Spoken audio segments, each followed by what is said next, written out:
Assalamualaikum warahmatullahi wabarakatuh. Halo semuanya, perkenalkan nama saya Lafair Purtian Ramadhani dari kelas A PGST 2020 Universitas Negeri Jakarta. Pada video ini saya akan membahas materi mengenai perbedaan gaya belajar pada anak. Sebelumnya jangan lupa untuk like, komen, dan subscribe ya. Selamat menyaksikan. Sebelumnya, apa ya yang dimaksud dengan perbedaan gaya belajar pada anak? Menurut Kamus Besar Bahasa Indonesia atau KBBI, perbedaan adalah perihal yang berbeda. Dan menurut Nasution, gaya belajar adalah cara yang konsisten yang dilakukan oleh seorang murid dalam menangkap stimulus atau informasi, cara mengingat, berpikir, dan memecahkan soal pada proses pembelajaran. Jadi, perbedaan gaya belajar pada anak yaitu perbedaan antara gaya belajar anak yang satu dengan gaya belajar anak yang lainnya dalam proses belajar di sekolah.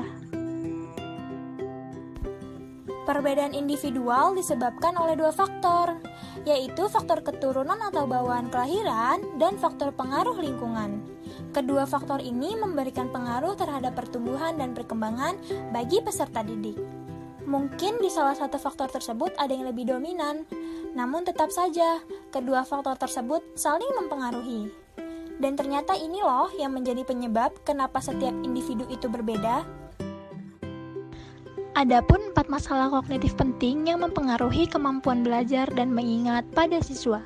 Yang pertama yaitu kemampuan atau intelijensi, yang kedua kognitif style atau gaya berpikir, yang ketiga gaya belajar, dan yang keempat, memory ability atau daya ingat.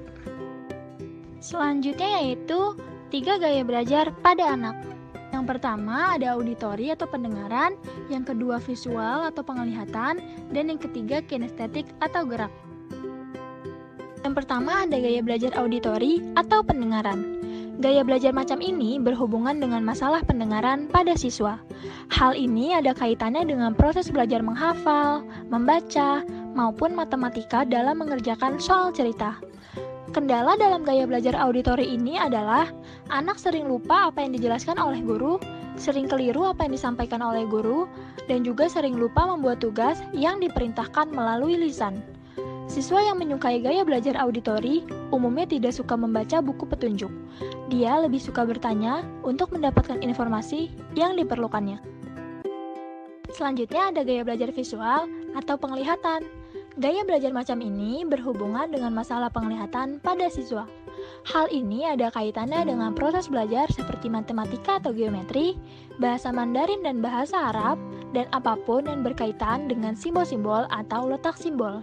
Kendala dalam gaya belajar visual seperti terlambat menyalin pelajaran di papan tulis, tulisannya berantakan sehingga tidak mudah terbaca, dan siswa yang mempunyai gaya belajar visual umumnya lebih suka melihat daripada mendengarkan. Mereka juga lebih cenderung teratur, rapi, dan berpakaian indah. Yang terakhir yaitu gaya belajar kinestetik atau gerak. Gaya belajar macam ini berhubungan dengan masalah gerak pada siswa. Hal ini ada kaitannya dengan proses belajar seperti pelajaran olahraga, menari, dan percobaan-percobaan sains. Kendala dalam gaya belajar kinestetik seperti anak cenderung tidak bisa diam. Anak dengan gaya belajar seperti ini tidak dapat belajar di sekolah yang bergaya konvensional, di mana guru menjelaskan dan anak duduk diam. Anak akan lebih cocok berkembang bila di sekolah dengan sistem active learning, di mana anak banyak terlibat dalam proses belajar. Anak tidak betah duduk lama, serta sering menundukkan kepala saat mendengarkan. Selanjutnya ada strategi guru untuk menghadapi perbedaan individual dalam belajar. Yang pertama memperhatikan perbedaan kemampuan siswa, yang kedua memodifikasi metode pengajaran, yang ketiga menggunakan metode dan strategi pembelajaran sesuai dengan gaya belajar siswa, yang keempat menggunakan media yang cocok untuk materi yang diajarkan, dan yang terakhir membentuk kelompok-kelompok kecil di dalam kelas. Sekian video mengenai perbedaan individual dalam belajar. Semoga video ini dapat bermanfaat bagi siapa saja yang menontonnya. Terima kasih.